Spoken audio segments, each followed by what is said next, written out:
Face au cimetière. Les histoires liées aux événements surnaturels dans les maisons, en raison de leur emplacement, suscitent toujours une fascination mêlée d'appréhension. Des témoignages énigmatiques affluent de partout, relatant des rencontres inexplicables avec des forces mystérieuses. Laissez-moi vous plonger dans mon passé. Lorsque j'étais enfant, et que j'ai moi-même fait face à une expérience troublante impliquant des entités surnaturelles. C'était à la fin des années 90, une période pleine de changements pour notre famille. Nous avions déménagé dans une nouvelle ville, attirés par de meilleures opportunités offertes par le nouveau travail de mon père. Notre nouvelle maison, située en face de l'entrée d'un cimetière, avait une aura étrange. Juste une rue nous séparait du cimetière.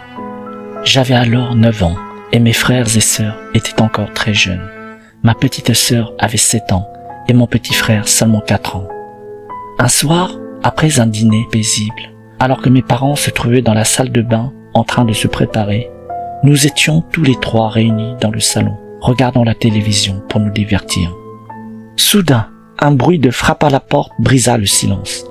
Mon cœur s'est emballé, hésitant à ouvrir la porte. Je me suis approché avec prudence. Lorsque j'ai entrouvert, c'était un petit garçon, à l'âge de ma petite sœur, qui se tenait devant moi, vêtu d'un étrange costume.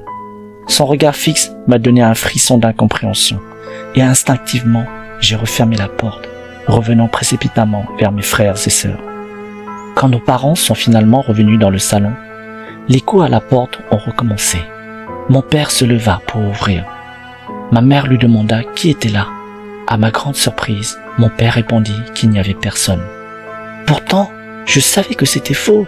Depuis ma place dans le salon, j'avais clairement vu le petit garçon devant la porte, mais mon père semblait ne pas le voir. Un autre soir, ma mère s'affairait en cuisine pour préparer le dîner, lorsque, soudain, mon petit frère se mit brusquement à pleurer de façon bouleversante, se précipitant vers elle en quête de réconfort.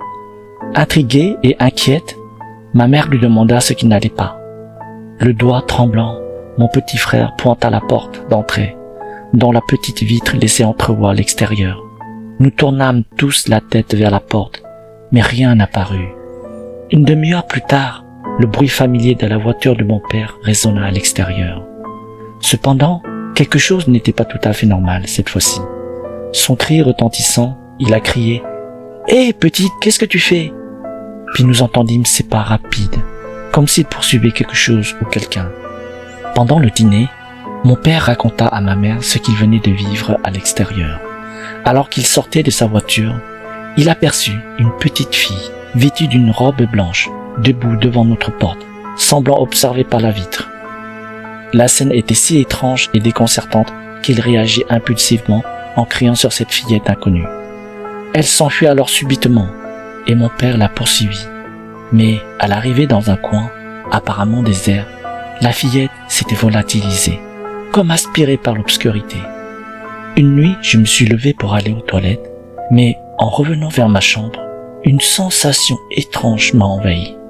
J'ai eu le sentiment que quelqu'un me suivait, une présence indéfinissable dans l'obscurité. Un frisson glacé a parcouru mon corps et, en me retournant, j'ai aperçu une forme indistincte près des escaliers. La peur s'est emparée de moi et je me suis précipité dans ma chambre, refermant la porte derrière moi. Pour calmer mes nerfs, j'ai laissé la douce lueur de ma petite lampe allumée. Mais, alors que j'allais m'endormir à nouveau, un bruit étrange de l'extérieur a attiré mon attention. Intrigué, je me suis approché du rideau, le tirant doucement pour observer.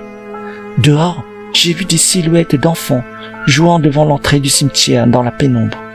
Cependant, mon regard a été captivé par une silhouette sombre près du portail du cimetière. On aurait dit un homme immobile comme figé dans le temps.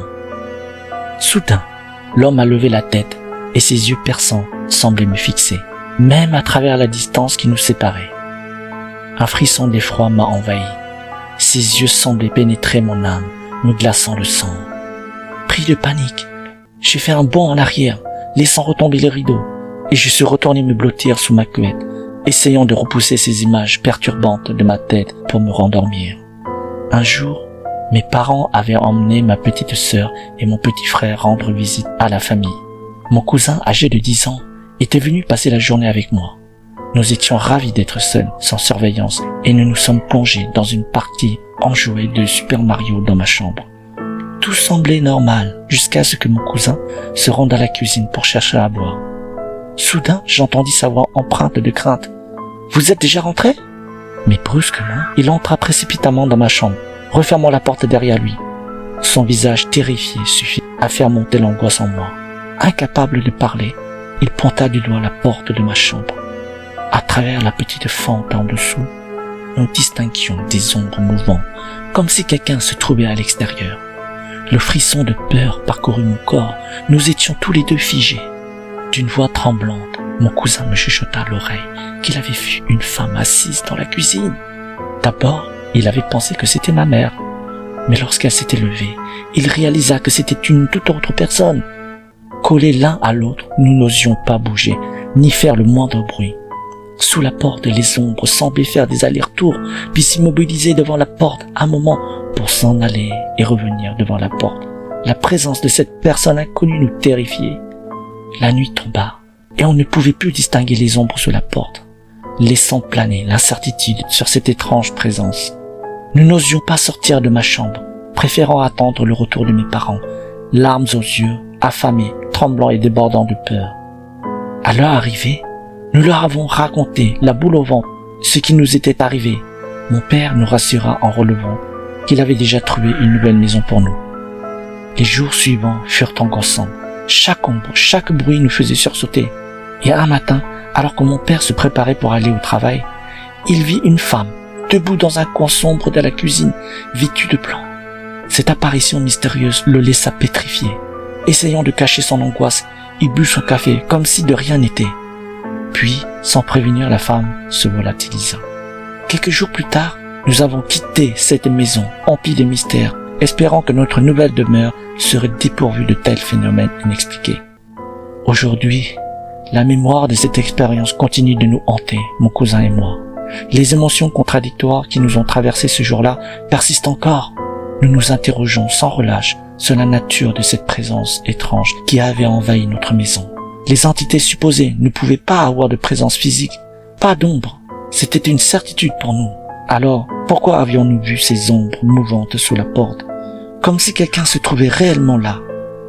Nous avons envisagé toutes les possibilités, envisagé l'idée que ce n'était peut-être pas une entité surnaturelle, mais bel et bien une vraie personne. Malgré nos discussions incessantes, nous n'avons pas réussi à élucider ce mystère troublant.